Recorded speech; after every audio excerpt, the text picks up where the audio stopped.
Hi friends, welcome to my channel. ഇന്ന് Kerala special ബ്രേക്ക്ഫാസ്റ്റായ puttu എങ്ങനെ healthy ആയിട്ട് ഉണ്ടാക്കിയെടുക്കാം എന്നുള്ളതാണ് ഇന്നത്തെ റെസിപ്പി. അതിനുവേണ്ടി നമുക്ക് ആദ്യമേ ഒരു തേങ്ങയുടെ വെള്ളം എടുത്ത് വെക്കാം.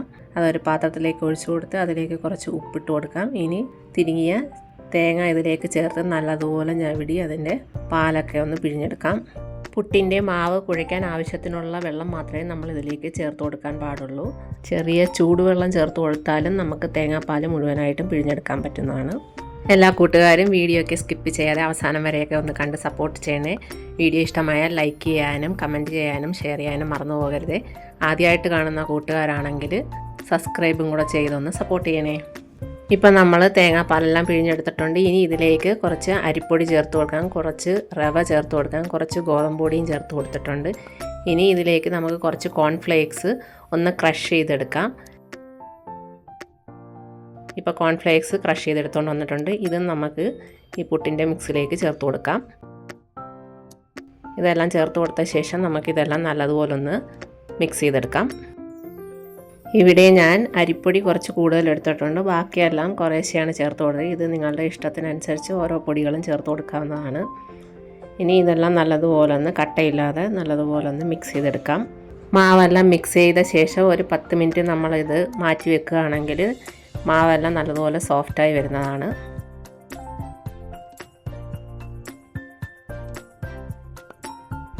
ഇപ്പം നമ്മുടെ മാവെല്ലാം കട്ടയില്ലാതെ നല്ലതുപോലെ മിക്സായി കിട്ടിയിട്ടുണ്ട്. ഇങ്ങനെ പിടിച്ചു നോക്കുമ്പോൾ മാവ് പൊടിഞ്ഞു പോകാതെ കിട്ടുന്നതാണ് ഇതിൻ്റെ പരുവെന്ന് പറയുന്നത്. അപ്പം നമ്മുടെ മാവെല്ലാം റെഡി ആയിട്ടുണ്ട്. ഇനി നമുക്ക് പുട്ടുണ്ടാക്കാനായിട്ട് തുടങ്ങാം. പുട്ടിൻ്റെ കുറ്റിയിലേക്ക് ആദ്യം കുറച്ച് തേങ്ങയിട്ട് കൊടുക്കുക. അത് കഴിഞ്ഞ് ഇതിലേക്ക് കുറച്ച് മാവ് നമുക്ക് ഫില്ല് ചെയ്യാം. ഇതേ സമയം പുട്ട് കൂടെ നമുക്ക് കുറച്ച് വെള്ളം ഒഴിച്ച് തിളയ്ക്കാനായിട്ട് വെക്കാം. ഇപ്പോൾ പുട്ടുകുറ്റിയുടെ പകുതി ഭാഗം മാവ് ഫില്ല് ചെയ്ത് കൊടുത്തിട്ടുണ്ട്. ഇനി ഇതിലേക്ക് കുറച്ച് തേങ്ങ നമുക്ക് ഇട്ട് കൊടുക്കാം. ഇത് 3 ലെയറായിട്ടോ 2 ലെയറായിട്ടോ ഒക്കെ നമുക്ക് ഉണ്ടാക്കിയെടുക്കാവുന്നതാണ്. ഇടയിലായിട്ട് കുറേശ്ശെ തേങ്ങ ഇട്ട് കൊടുത്താൽ മതി. ഇപ്പോൾ ഇടയിൽ നമ്മൾ തേങ്ങ ഇട്ട് കൊടുത്തിട്ടുണ്ട്. ഇനി ബാക്കി മാവും കൂടെ ഫില്ല് ചെയ്ത് കൊടുക്കാം. ഇപ്പോൾ ബാക്കി മാവും നമ്മൾ ഫില്ല് ചെയ്ത് കൊടുത്തിട്ടുണ്ട്. ഇതിന് മുകളിലും വേണമെങ്കിൽ കുറച്ച് തേങ്ങ നമുക്കിട്ട് കൊടുക്കാം. ഇനി ഇത് അടച്ച് വെച്ച് നമുക്കിതൊന്ന് ആവിയേറ്റിയെടുക്കാം. പുട്ടുകുടത്തിലെ വെള്ളമൊക്കെ തിളച്ച് തുടങ്ങിയിട്ടുണ്ട്. ഇപ്പോൾ ഇത് വെച്ച് കൊടുത്തിട്ട് കുറച്ച് നേരമായി ആവി വരാൻ തുടങ്ങിയിട്ടുണ്ട്. നല്ലതുപോലെ ആവി വന്ന ശേഷം നമുക്കിത് പുട്ടുകുറ്റി പുട്ട് എടുത്ത് മാറ്റാവുന്നതാണ്. ഇപ്പോൾ ഇതിൽ നിന്ന് നല്ലതുപോലെ ആവിയൊക്കെ വരാൻ തുടങ്ങിയിട്ടുണ്ട്. ഇനി നമുക്കിത് എടുത്ത് മാറ്റാം. ഇതുപോലെ നമുക്ക് ബാക്കിയുള്ള മാവെല്ലാം പുട്ടുണ്ടാക്കിയെടുക്കാം.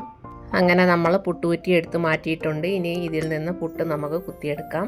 അങ്ങനെ നമ്മുടെ ഹെൽത്തി ആയിട്ടുള്ള പുട്ട് റെഡി ആയിട്ടുണ്ട്. ഇത് നമുക്ക് ഏത് കറി വേണമെങ്കിലും കൂട്ടി കഴിക്കാം. ഞാനിപ്പോൾ ഇവിടെ പയറും പഴവും പപ്പടവും ഒക്കെയാണ് എടുത്തിട്ടുള്ളത്.